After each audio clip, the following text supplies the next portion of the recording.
évacuer l'immeuble qui est encerclé par le raid depuis plus de 13 heures, où se trouve le forcené, le suspect présumé.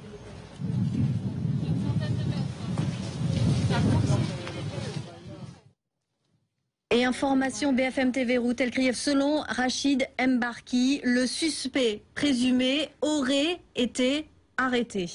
C'est une information, nous allons retrouver nos envoyés spéciaux dans quelques instants bien sûr pour nous confirmer. En tout cas, vous voyez en direct.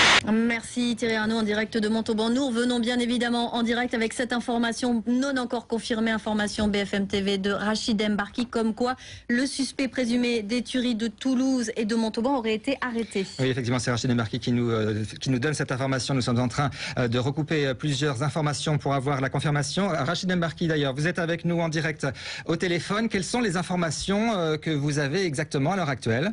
Alors l'information que j'ai et qui, vous le disiez, reste à confirmer, c'est que l'individu a été interpellé. Alors j'ignore encore dans quelles circonstances, s'il s'est rendu ou si c'est le résultat d'un coup de force mené par justement les policiers du raid. Alors ça, pour l'instant, on l'ignore. Les informations que j'ai sont très succinctes à l'heure qu'il est, mais tout est terminé apparemment. Individu interpellé. Je ne sais pas s'il y a eu échange de coups de feu. Je ne sais pas non plus si c'est le résultat des négociations. Mais en tout cas, l'individu est interpellé. L'affaire est à présent apparemment bien terminée. Voilà, 14h21, on va prendre directement de suite la direction de Toulouse, où on retrouve notre envoyé spécial Antoine Estève, qui a visiblement des informations à nous communiquer.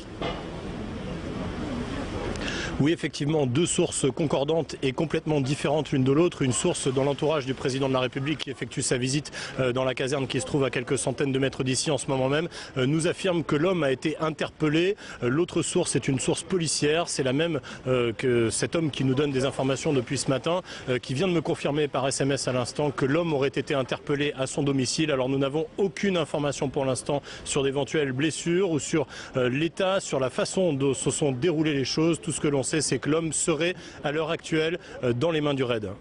Merci Antoine pour ces précisions. Vous intervenez évidemment à tout moment sur l'antenne d'ITélé dès que vous avez d'autres informations. L'homme a donc, selon vos sources, été interpellé il y a quelques instants à son domicile. Pas plus de précisions pour l'instant. Mickaël, on va revenir sur... Un témoignage étonnant. Maintenant, nous allons l'entendre dans quelques minutes, celui d'une journaliste de la chaîne France 24. Mais tout de suite, on va retourner à Toulouse, en direct. Retrouvez notre envoyé spécial, Philippe Castel. Il y a peut-être du nouveau. Philippe. Oui, effectivement, une dernière information qui vient de nous parvenir. Et cette fois-ci, je peux vous confirmer cette information. Mohamed Merah s'est rendu il y a quelques minutes aux forces de l'ordre. Il n'y a donc plus personne à l'intérieur de l'appartement, au rez-de-chaussée de l'immeuble où il était retranché depuis 3 heures du matin. Il s'est rendu sans armes, sans violence, enfin au moment de son arrestation en tout cas. Il s'est rendu aux forces de l'ordre et sans aucune condition. Voilà, épilogue, manifestement, merci Philippe Castel en direct de Toulouse, épilogue manifestement de cette opération du raid menée depuis 3h10 ce matin. Vous venez de l'entendre à l'instant, Mohamed Merah se serait rendu sans violence, aurait déposé les armes. Nous allons bien sûr revenir sur ces événements dans les minutes qui viennent. Juste